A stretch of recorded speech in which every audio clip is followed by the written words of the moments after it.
Hello guys, welcome back to our YouTube channel study with Anjali Singhania. आज हम BA part 2 political science honours paper का बहुत important topic discuss करेंगे, मुस्लिम league की स्थापना। पिछला टॉपिक में हम देख चुके हैं कि इंडियन नेशनल कांग्रेस की स्थापना कैसे हुई, लेकिन एक मन में सवाल उठता है ना फ्रेंड्स कि आखिर इतना बड़ा जब पार्टी का विकास हुआ था तो आखिर क्यों मुस्लिम लीग की आवश्यकता पड़ी। तो चलिए फ्रेंड्स, हम देखते हैं कि आखिर क्या हुआ था, तो आप एक बेहतर तरीके से समझ सके इसीलिए 1857 की क्रांति से नज़र डालते हैं। तो कांग्रेस के साथ साथ चलती रही ये मुस्लिम लीग। भारत का जो विभाजन हुआ मुस्लिम लीग के मांग के रूप में सामने आया। जो फ्रेंड्स भारत का विभाजन हुआ था, एक तरीके से हम कह सकते हैं कि ये मुस्लिम लीग के मांग का परिणाम था, भारत का विभाजन। कांग्रेस की स्थापना, इंडियन नेशनल कांग्रेस की स्थापना हुई और आईएनसी में बहुत से हिंदू बहुत से मुसलमान शामिल थे और हिंदू मुसलमान दोनों का प्रतिनिधित्व करती थी। ये जो आईएनसी थी, इंडियन नेशनल कांग्रेस, ये हिंदू का भी प्रतिनिधित्व करती थी और मुसलमानों का भी प्रतिनिधित्व करती थी। फिर ऐसा विचार क्यों आया कि कुछ लोगों के मन में कि कांग्रेस सिर्फ हिंदू की पार्टी है, मुस्लिम के लिए एक अलग पार्टी होनी चाहिए, यह विचार क्यों आया, इसके पीछे क्या भूमिका रही अंग्रेजों की, क्या उसका योगदान रहा। तो फ्रेंड्स, अब हम आगे देखते हैं, परिस्थिति को जनरेट करेंगे। 1857 की जो क्रांति थी उसको देखेंगे। 1857 की क्रांति में कुछ चीज़ें निकल कर सामने आई, जैसे कि हिंदू मुस्लिम एकता। तो बहुत जगह विद्रोह हुआ था, तो उसमें मुख्य जो नेतृत्व करता थे मुसलमान ही थे, जैसे कि बेगम हज़रत महल। और सबसे प्रमुख नेतृत्वकर्ता जो थे, जो नेतृत्व किए थे, वो बहादुर शाह जफर थे, वो भी मुसलमान ही थे। लेकिन एक चीज़ सामने आई कि हिंदू मुसलमान ने मिलकर मतलब इस संघर्ष में भाग लिया था। यह अंग्रेजों जान चुके थे, अंग्रेज से ये बात छुपी हुई नहीं थी, अंग्रेजों को स्पष्ट दिखाई दे रही थी कि हिंदू मुस्लिम में एकता है। तो 1857 की, हालांकि ये जो विद्रोह था 1857 की क्रांति, ये असफल हो गया, इसका दमन कर दिया गया, बहुत से लोगों को सजा दिया गया, पूरे तरीके से इन क्रांतियों को दबा दिया गया था। लेकिन ब्रिटिश को एक बात समझ में आ गई थी कि भारत में मुस्लिम हिंदू में जो एकता है ये हमारे लिए आगे चलकर खतरा बन सकता है। तो 1857 की क्रांति से मतलब ब्रिटिश लोग जान गए थे, तो उन लोग मतलब कि उन लोग के मन में ये डर बैठ गया था कि हिंदू मुसलमान मिल गए हैं और मतलब उनको खतरा लग रहा था। तो बम्बई का गवर्नर जनरल था, उनका नाम था लॉर्ड लफेस्टन। का एक विचार था, बांटो और राज करो, उनका ये विचार था। और ये ब्रिटिश का भी विचार था, जो ब्रिटिश सरकार थी, तो ब्रिटिश सरकार का, वो तो बम्बई में जो गवर्नर जनरल वो भी तो ब्रिटिश सरकार ही थे, लेकिन मतलब पूरे ब्रिटिश लोग का ये विचारधारा था कि बांटो और राज करो। और जो अनेक बुद्धिजीवी थे उनका भी यही विचार था कि अगर हम भारत पर शासन करना चाहते हैं तो दो वर्ग को बांटना होगा। तो दो वर्ग उन लोग मुख्य रूप से उस वक्त कौन था, तो बहुसंख्यक में हम कह सकते हैं कि दो वर्ग हिंदू और मुसलमान ही थे। ये दोनों को अलग, उन लोग सोच रहे थे कि अगर ये दोनों वर्गों को हम अलग कर देते हैं तो शासन में सहूलियत होगी। तो वो सोच रहे थे कि किसी भी प्रकार से मतलब कि एक वर्ग को अगर हम अपनी तरफ मतलब कि कह सकते हैं कि मिला लें तो उसका विरोध नहीं होगा। अगर मान लीजिए कि हिंदू को उन लोग मिला लेते हैं तो हिंदू तो उनके तरफ रहेगा, तो विरोध नहीं करेगा, उनको बस एक ही वर्ग से ना संकट रहेगा। और दो वर्ग बंट जाएगा, एक को अगर सरकार मतलब कि सहूलियत देगी और मतलब संरक्षण उसका करेगी, तो वर्ग में तो लड़ाई ऐसे ही फूट डालने का उन लोग कार्य कर रहे थे। तो देखिए फ्रेंड्स, ये जो टॉपिक है ये संवेदनशील टॉपिक है, चीज़ों को एकदम अच्छे से समझना होगा तभी कॉन्सेप्ट समझ आएगा। क्योंकि आगे सांप्रदायिकता का विकास कैसे हुआ, भारत का विभाजन कैसे हुआ, ये सबको समझने के लिए ये एकदम अच्छे से समझना होगा हम लोग को। देखिए फ्रेंड्स, 1857 के बाद तो उन समझ में आ गया था अंग्रेज लोग को कि ये क्या बोलते हैं, हिंदू और मुस्लिम एक हो गए हैं। तो वो 1858 के बाद हिंदू का मतलब उन लोग के मन में विचार आया था ना कि एक जो मतलब कह सकते हैं कि एक धर्म का उन लोग मतलब सपोर्ट करना चाह रहा था, एक धर्म के पक्ष में जाना चाह रहा था, वो तो हिंदू का वो पक्ष लेना शुरू किया। देखिए फ्रेंड्स, एक बात कहना चाहेंगे कि ये सब ऐसा टॉपिक है कि इसको रटा नहीं जा सकता है, इसमें कुछ अपनी विचारधाराएं मायने रखती हैं। अगर टॉपिक को क्लियर समझना चाहते हैं तो कह सकते हैं कि इसको थोड़ा सा डीप में पढ़ना ही होगा। तो इसको डीप में समझते चलेगा तो आगे बहुत मतलब हेल्पफुल ये टॉपिक है। तो आइए फ्रेंड्स, अब हम अपने टॉपिक पे आते हैं। तो अभी हम आपको बताएं कि 1857 के क्रांति के बाद से अंग्रेज़ों को समझ में आ गया था कि मतलब एकता हो गया है, मुसलमान और हिंदू में एकता है। तो उन लोग 1858 के बाद हिंदू का पक्ष मतलब लेने लगे थे। ब्रिटिश सोचते थे, ब्रिटिश मतलब कि सोचने लगे। ये भी फ्रेंड्स एक बात है कि आखिर क्यों मतलब ब्रिटिश लोग हिंदू का ही पक्ष क्यों लिए। तो वो इसलिए पक्ष लिए क्योंकि उन लोग सोचते होंगे, ब्रिटिश लोग सोचते होंगे कि जब हमने भारत के गद्दी को मुसलमान मतलब वो गद्दी जब प्राप्त किए थे तो वो मुसलमान से छीन कर ही प्राप्त किए थे। ये सत्य है कि जब अंग्रेज व्यापार के लिए भारत आए थे तब मुख्य सत्ता मुगल था और मुगल को विस्थापित करके ही अंग्रेज सत्ता यहाँ पे कायम किए थे। तो इनको लगता था कि मुगल हमारे प्रति वफादार नहीं हो सकता है, क्योंकि मुस्लिम को सत्ता से हटाया था उन लोग ने और उसको प्राप्त किया था, इसीलिए उन लोग मुस्लिम के पक्ष में नहीं लिए थे। और यही मतलब कि ये हुआ था कि इसीलिए उन लोग ने हिंदू का पक्ष लेना शुरू किया। और देखा भी गया है कि 1857 की क्रांति के बाद जो मुस्लिम हैं उनको ज़्यादा प्रताड़ित किया गया था, उनको मतलब कि बहुत सताया गया था। और हिंदू को कुछ सहूलियत मतलब उनके साथ बढ़ती गई थी, ऐसा नहीं कह सकते हैं कि बहुत सहूलियत बढ़ती गई थी, मतलब वो कुछ कह सकते हैं कि सहूलियत दिया गया था। अंग्रेज सोचते थे कि हिंदू को अपने पक्ष में रखेंगे तो मुस्लिम को इग्नोर करेंगे तो हम यहाँ मतलब आसानी से सत्ता में बने रहेंगे, क्योंकि उसका तो फिर कोई विवाद ही नहीं रहेगा। इंसान हिंदू मुस्लिम मतलब कि लड़ेगा, बांटो और राज करो की ये नीति अपना लिए थे। तो 1870 के जो दशक के बाद फ्रेंड्स ये हुआ कि 1870 तक यही सिनेरियो चलता रहा कि वो हिंदू का पक्ष लेते मतलब कि रहे। लेकिन फिर बाद में ब्रिटिश लोग को लगा कि हिंदू बहुत संख्यक है और इसमें मतलब राष्ट्रवाद आंदोलन बढ़ ही रहा था हिंदू लोग में। तो राष्ट्रवादी चेतना का विकास हो रहा था। बंगाल से ही ब्रिटिश हुकूमत भी जारी हुई थी और पलासी और बक्सर के युद्ध के बाद मतलब सत्ता वहाँ पे कायम हुआ था। तो बंगाल में उन्होंने अंग्रेजी शिक्षा कायम किया था। सबसे पहले बंगाल के लोग ही अंग्रेजी शिक्षा, आधुनिक शिक्षा प्राप्त करके भारत आने लगे थे। तो उन लोग को मतलब कि राष्ट्रवाद का विचार उन लोग फैला रहे थे। तो उन लोग को डर लग रहा था कि इन लोग बहुत संख्यक हैं और इन लोग में राष्ट्रवाद और पनपता ही जा रहा है। तो अंग्रेज लोग को डर हो गया था फ्रेंड्स। तो वो क्या हुआ कि उन लोग को और उन लोग का डर जो था वो बढ़ ही गया था, क्योंकि 1885 में जब कांग्रेस की स्थापना हुई थी तो अंग्रेज़ों को और डर मतलब कि उन लोग को लगने लगा था कि पता नहीं क्या होगा क्या नहीं होगा। तो और अंग्रेज़ों ने बहुत सारे जो मुस्लिम वर्ग को अपने तरफ मिला लिया था और बहुत सारे मुस्लिम वर्ग कांग्रेस में भी थे और बहुत सारे मुस्लिम वर्ग कह सकते हैं कि ब्रिटिश से भी मिल गए थे।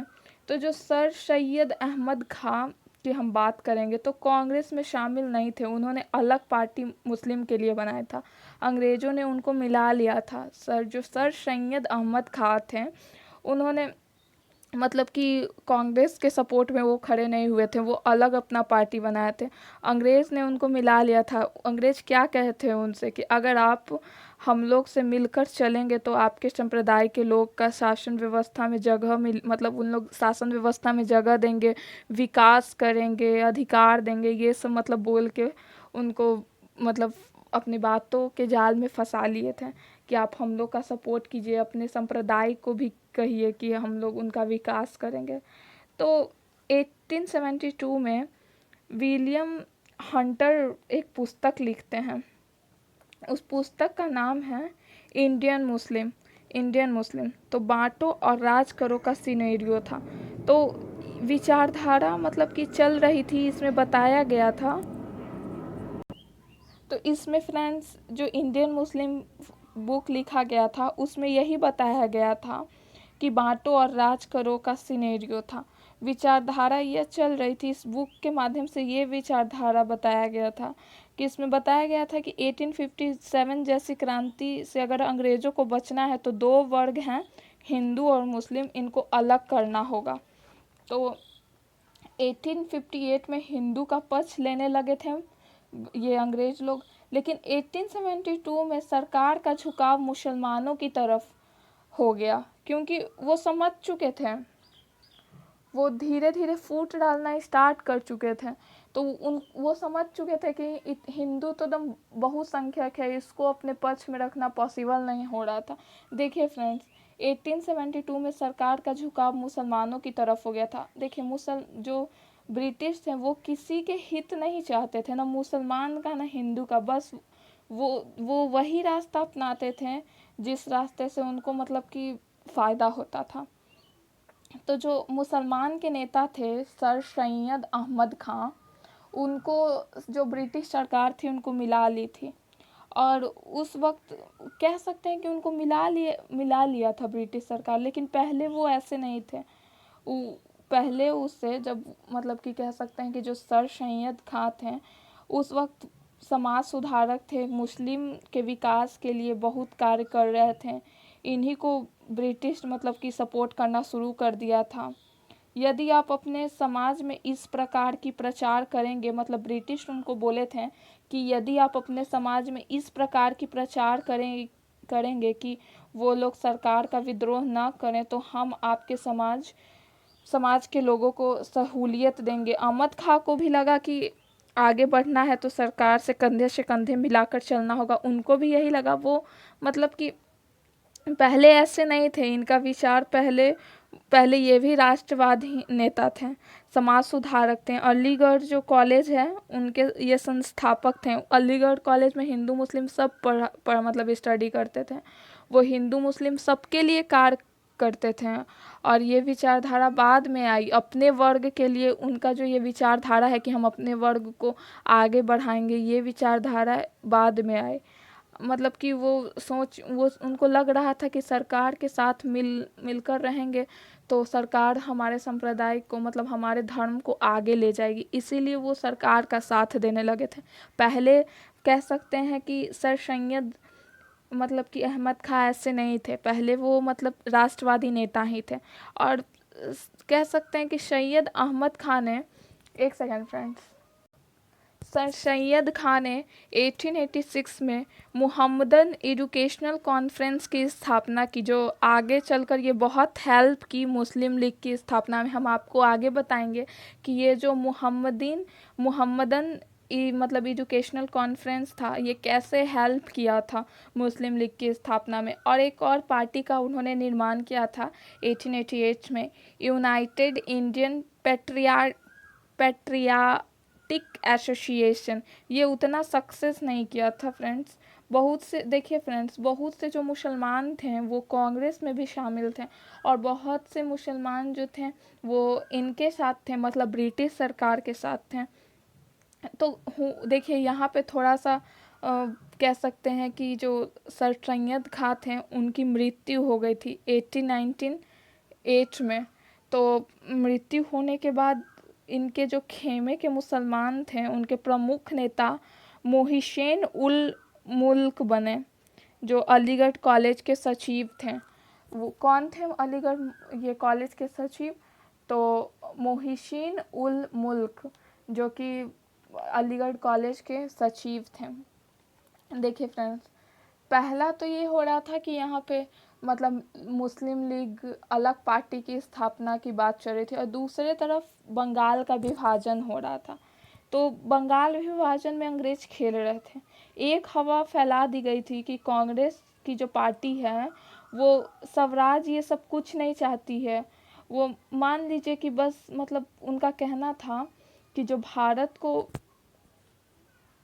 अंग्रेज का कहना था कि वो स्वराज ये सब कुछ नहीं चाहती है, बस भारत को हिंदू राष्ट्र बनाना चाह रही है ये कांग्रेस पार्टी।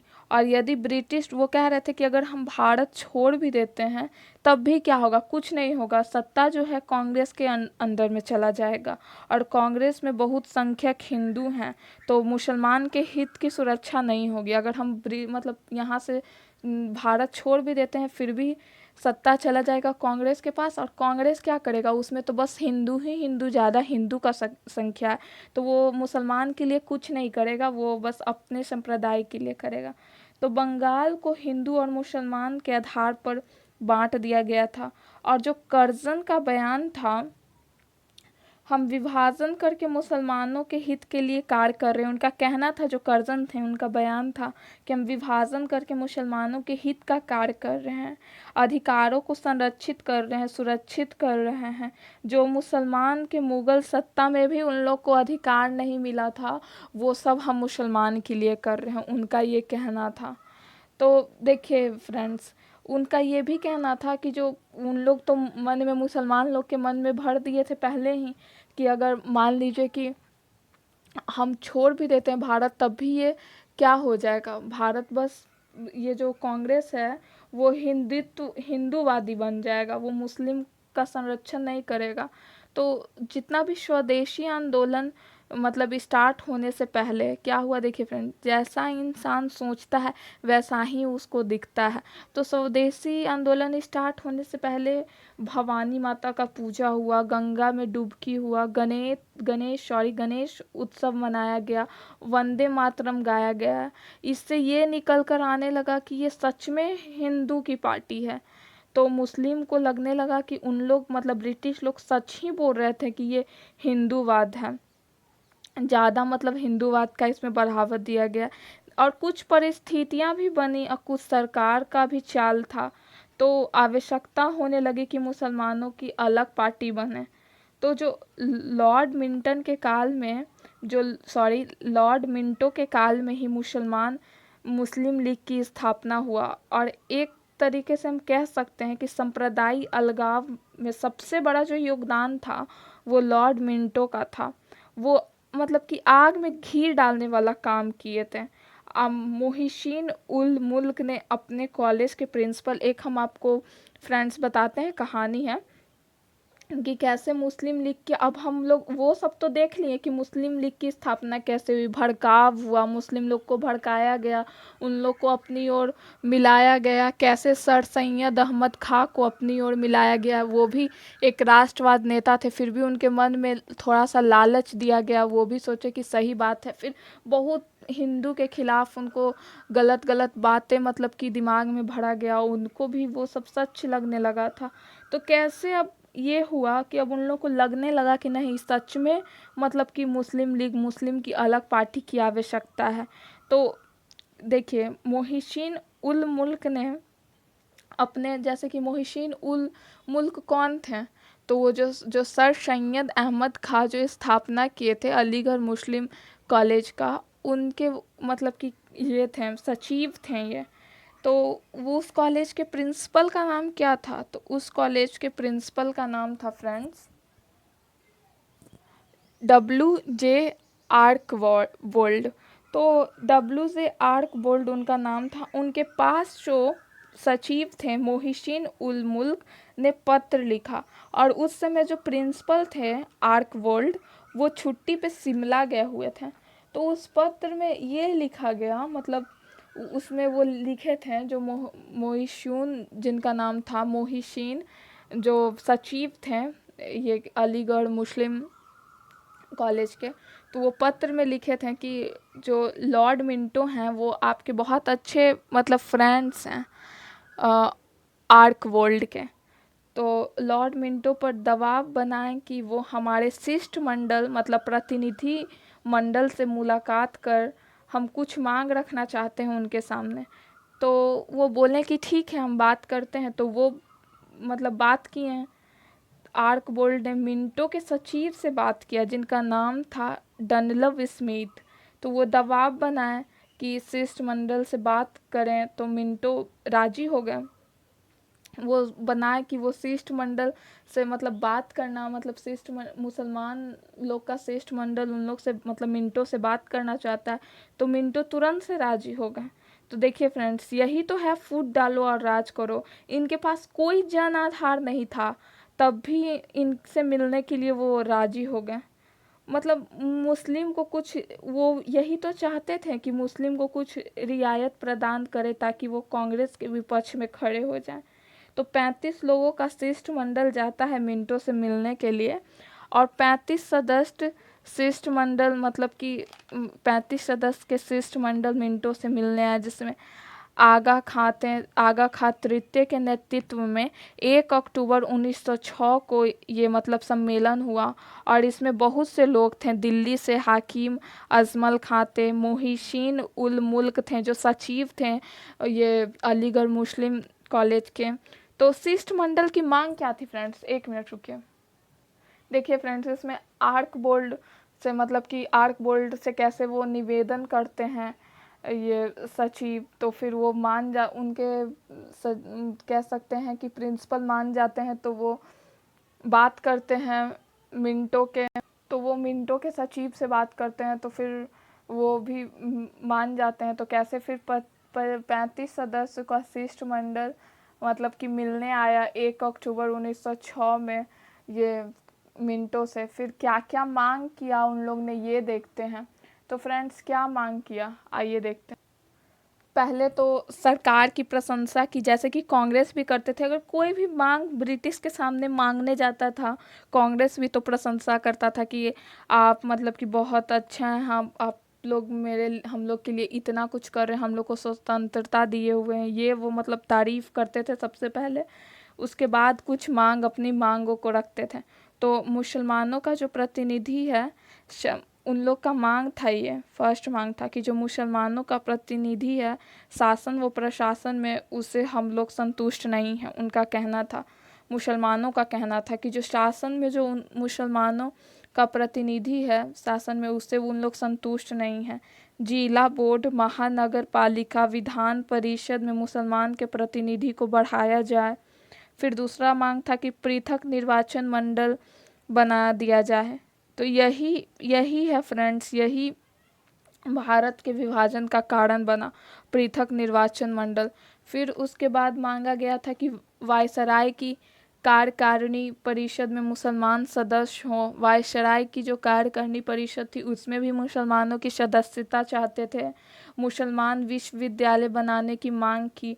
लॉर्ड मिंटो ने मांगों को मानने का विश्वास दिलाया, मतलब आश्वासन दिया। एक ढाका में ही मुस्लिम लीग का स्थापना हुआ था। तो जो ढाका के नवाब थे सलीम मुल्ला खां प्रतिनिधि मंडल में नहीं गए थे, क्योंकि वो बहुत सपोर्ट करते थे, मतलब कि ब्रिटिश लोग का सपोर्ट करते थे। लेकिन वो प्रतिनिधि मंडल में नहीं गए क्योंकि वो आँख का ऑपरेशन करवाए हुए थे, लेकिन उनका समर्थन पूरा था। तो उन्होंने ही बोला कि मुसलमानों की अलग पार्टी होनी चाहिए। अब समय आ गया है कि अखिल मुस्लिम पार्टी बनने का। तो यही हुआ फ्रेंड्स कि दिसंबर 1906 में मुहम्मदन एजुकेशनल कॉन्फ्रेंस के वार्षिक सम्मेलन ढाका में हो रहा था, जो कि सर सैयद खां बनाए थे 1886 में। तो वही मतलब कि वही सम्मेलन हो रहा था ढाका में। तो उनका जो ढाका के नवाब थे सलीम मुल्ला, उनका मांग यहीं पे हुआ कि मतलब कि अलग पार्टी बनाया जाए। तो इस सभा के में निर्णय हुआ कि पार्टी बनाने का, इस सभा में निर्णय हो गया पार्टी बनाने का। लेकिन बाद में एक सभा की गई, इस सभा में स्वीकार कर लिया गया था कि ठीक है पार्टी बनाया जाएगा दिसंबर 1906 में मुहम्मदन एजुकेशनल कॉन्फ्रेंस में। लेकिन फिर उसके बाद नाम में उसका संशोधन हुआ, जैसे कि वो नाम रखे थे ना ऑल इंडियन मुस्लिम कॉन्फेडरेशन, तो वो नाम में संशोधन करके उसका नाम रखा गया मुस्लिम लीग, मतलब कि ऑल इंडिया मुस्लिम लीग की स्थापना, उसका नाम संशोधन किया गया ऑल इंडिया मुस्लिम लीग। तो उसके अध्यक्ष कौन बने, तो इस सभा के अध्यक्ष बकार उल मुल्क बने। और क्वेश्चन आता है फ्रेंड्स कि मुस्लिम लीग की सभा के अध्यक्ष कौन बने, तो बकार उल मुल्क बने। और पार्टी के गठन का प्रस्तावना किसने रखा था, तो पार्टी के गठन का मतलब कि कह सकते हैं कि प्रस्तावना किसने रखा था, तो ढाका के नवाब सलीम मुल्ला ने रखा था। देखिए फ्रेंड्स, ढाका के नवाब जो थे उन्होंने मतलब कि ऑल इंडिया मुस्लिम कॉन्फेडरेसी की स्थापना की जाए, उनका मांग था। तो जो 1906 में मुहम्मदन एजुकेशनल की वार्षिक सम्मेलन हुई थी ढाका में, उसमें ये मांग रखा गया था। तो इस सभा में पार्टी बनाने का निर्णय हो गया था और इस सभा के तुरंत बाद अन्य सभा हुई, उसमें मुस्लिम लीग पार्टी बनकर आ गया। उसमें मुस्लिम लीग की स्थापना हो गई। तो मुस्लिम लीग की स्थापना कब हुई? तो 30 दिसंबर 1906 में हुई। आपसे क्वेश्चन आ जाएगा कि मुस्लिम लीग की स्थापना कब हुई, तो 30 दिसंबर 1906 में हुई।